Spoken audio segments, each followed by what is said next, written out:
Don't worry, my friend. Yes, you are watching the right video, because if you're tired of replacing rotors for no good reason other than they got a little ridge on them or got a little glazing, keep watching.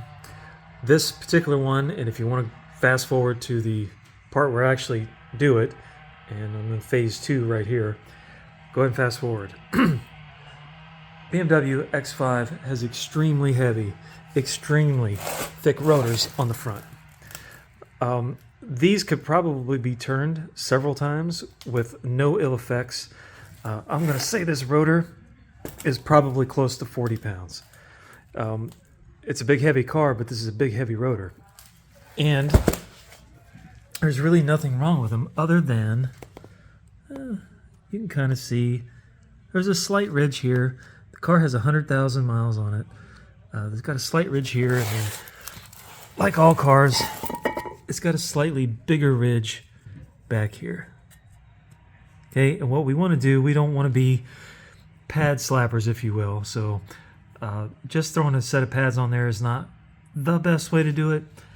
What we're going to do is grind this down, and then we're going to take and recondition this just to get the glaze off of it. Okay, if your rotors are warped, this isn't going to help you. But this is a good way to save yourself from buying a new set of rotors that you don't really need, because you can't hardly get these things resurfaced anymore. Good luck unless you have an old school mechanic or an old school machine shop somewhere.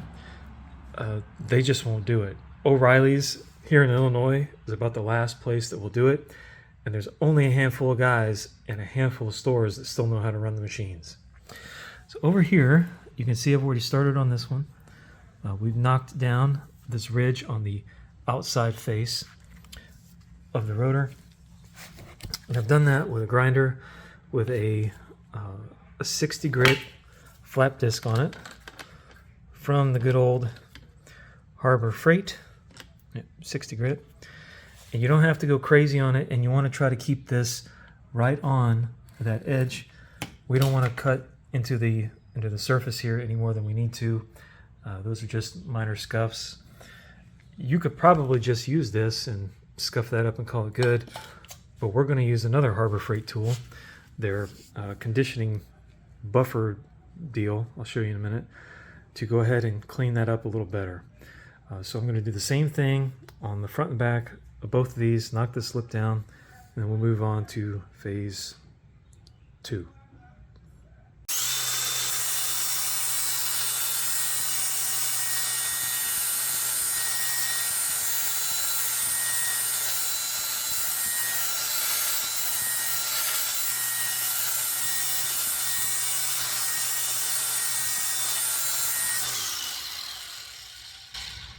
There you can see that ridge is pretty well gone. Just a slight little bit left, but we're not going to go too deep into the surface.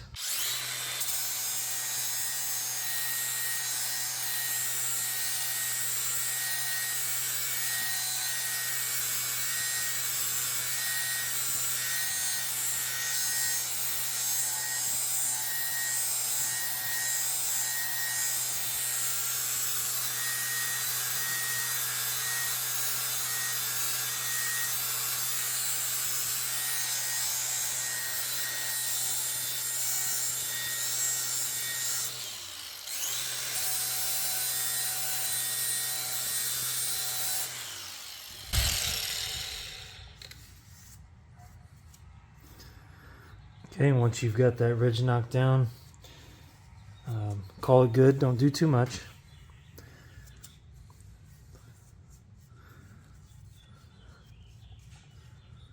And that looks pretty good to me. As a reminder, that's kind of where we started. Okay, and that's a pretty substantial, there you go, you can see it. That's a pretty substantial lip right there. We want to get rid of that before we put the new pads on. Now, we've also got a little bit of a lip here, so I'm going to go ahead and clean this up as well. Just knock it down a little bit, give our pads the best chance they can to get seated and do a good job for us.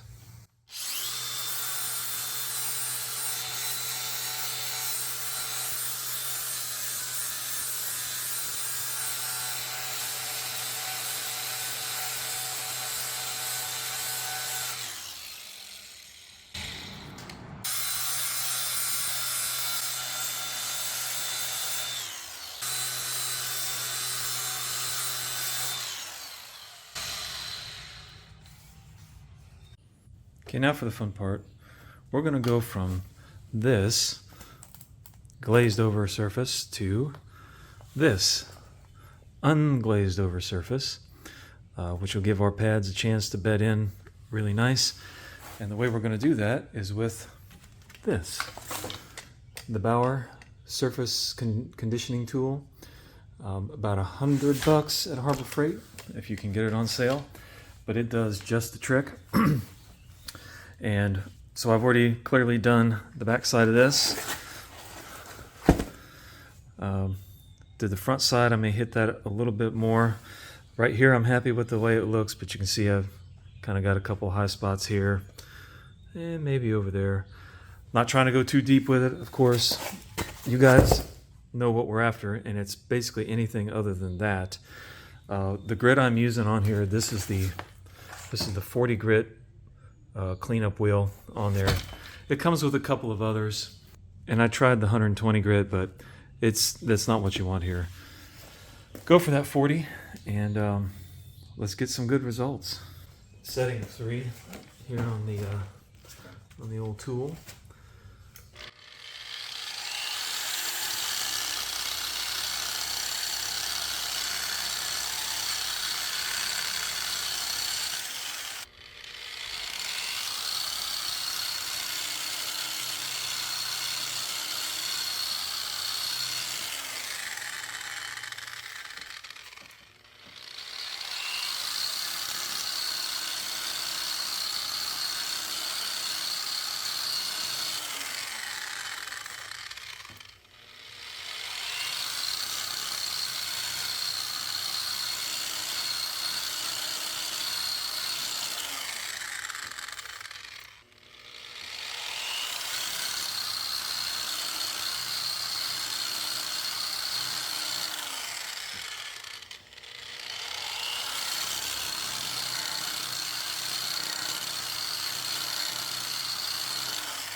And there you have it, folks.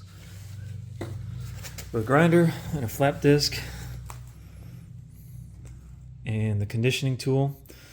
And it's harder on the front here to get that kind of cross-hatchy pattern that I know we like, but on the back it's a little easier because you can go from this way and then you can go from this way. The reason is because of over here the part that spins that drum on here, it gets in the way on the front. When you try to go at it this way, it pushes your drum to where it hits about here on out. And so you really are kind of stuck just going from this side so you can get all the way up next to the inside part of that drum there, of the disc there. So that's that. Let's do the other one.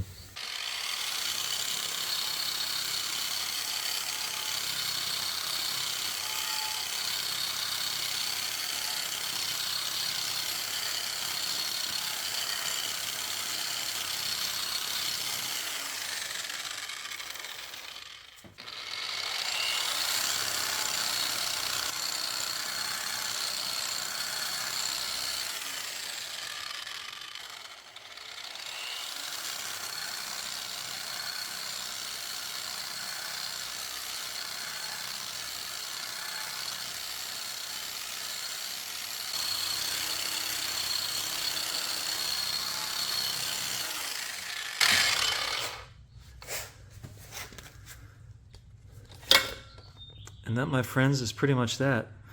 Once you've got some good scratches all the way around it, just call that good.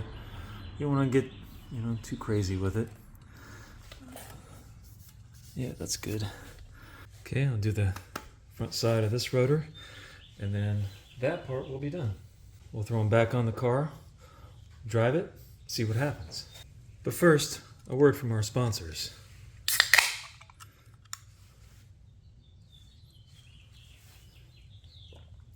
I'm just kidding, I'm not sponsored. I just drink way too many of those things. Like most of you probably do too. Sometimes you gotta have a little something to get you going on a Saturday morning. When you were out too late last night on a Friday night, you're 46 years old, watching local bands at a bar in East St. Louis. Not too far from some other places that I don't know how they're exactly legal here, but you know, I'm not mad at them. If you know Centerville, Illinois, you know what I'm talking about. Anyway.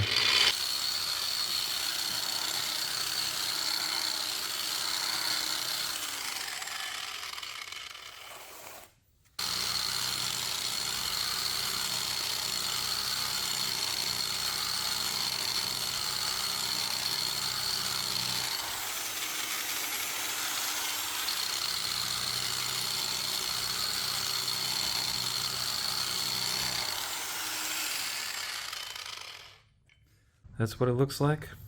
That's how that tool works. And you can save yourself some aggravation. I'm not going to say money if you need to go out and buy this thing. You know, you'll be out 100 getting going. But if you do brakes all the time, like anybody that's watching this channel or has searched for how to do this at home, I already know. I know you. You do this all the time for yourself, your family, friends, whoever. You can do this at home and not have to worry about trying to find any place that will turn rotors. You don't have to go out and buy new rotors when your old ones are good. Especially, I can only speak for BMW rotors. The OEM ones are excellent. Don't throw them away. Just try to reuse them. If you know you got some suspect rotors, if they're already bouncing your brake pedal or your steering wheel when you're hitting the brakes, okay, this is not going to work. And we all know that. So use your own discretion. Caveat emptor. This is YouTube after all. So that's up to you. It's all on you, actually. So I'm going to go throw these back on the car, and we're going to go for a drive. I'm going to drive it a couple 100 miles, and we'll put an update, I don't know, at the end of this video. Maybe I'll do it as a teaser at the front, and you'll see that this actually works.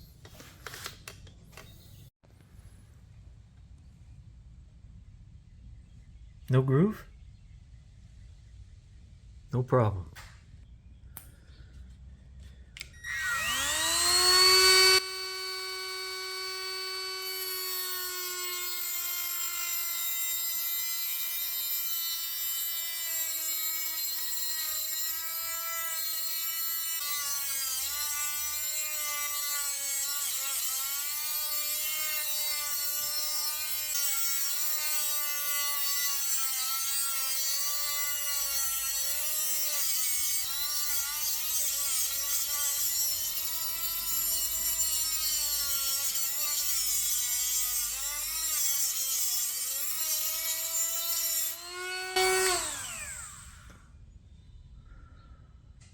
Haha.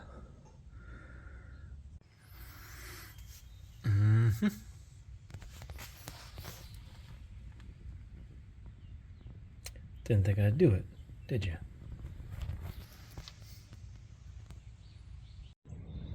Okay, and here we are after roughly 100 miles of driving. Shade over 100.